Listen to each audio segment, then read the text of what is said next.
Welcome to your Tuesday, October 22nd, StockPulse.com commodity brief. Today's brief sponsored by Alianza Minerals. Alianza trades as ANZ on the venture and TARSF, the OTC in the States, as they're focused on advancing large-scale gold and silver exploration projects in Nevada and Yukon Territory, drill-ready horse thief project JV with Hochschild in Nevada, and their Haldane silver property in historic Keno district in the Yukon. Alianza building a pipeline of discoveries. In the equities markets, some news of interest. Vanstar Mining, that's VSR, as they report an initial mineral resource estimate of 3.2 million inferred ounces on the Nelligan Gold Project in Quebec. The inferred resource, some highlights: almost 1 million tons averaging 1.2 grams gold per ton. That's 3,193,900 ounces containing gold. I've got a call into Guy Morissette. I expect to have him on the program tomorrow, and he can run through the highlights of the release. Also, Skia Resources SKE on the venture. They had some good intersects here at the lower mudstone at SK Creek.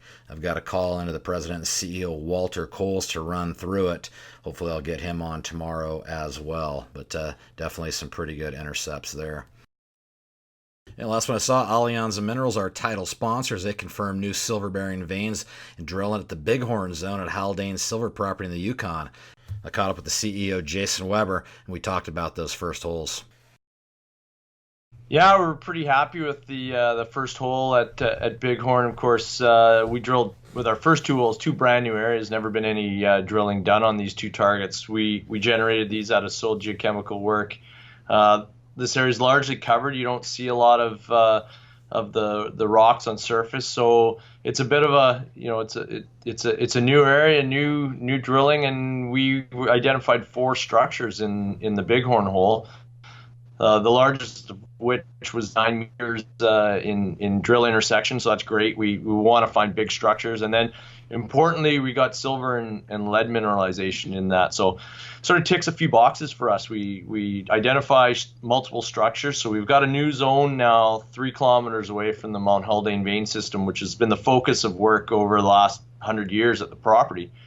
So we've got this new Bighorn area. We've got 4 structures there.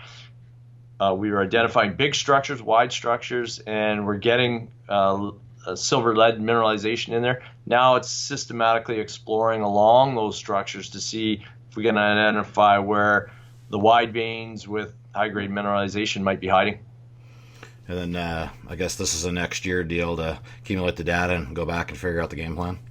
Yeah, and that's that'll be the task through the winter here, is to take the data we have and sift through it and see what we can pull out as far as looking where to go next. And you know, we talk about the first hole at Bighorn being success, but the Ross hole that we drilled, although we didn't get nice good structures that would host good lead zinc veins or lead zinc silver veins, we did see weak structures, and we're in rocks that aren't as conducive to forming the nice big veins.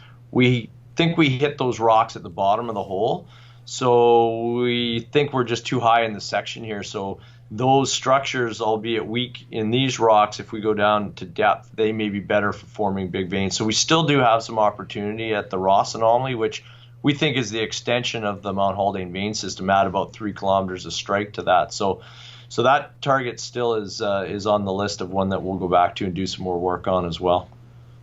Okay. Appreciate the update. That's Jason Weber. He's the CEO, Alianza Minerals. Appreciate the update, Jason. Look forward to checking back in when you have more news. All right. Thanks very much. And that's it for today's brief. Again, please follow us, share us, like us, subscribe to us, anything you can to make the show better. Info@stockpulse.com if you have any suggestions, and hopefully there'll be some more news tomorrow to report on.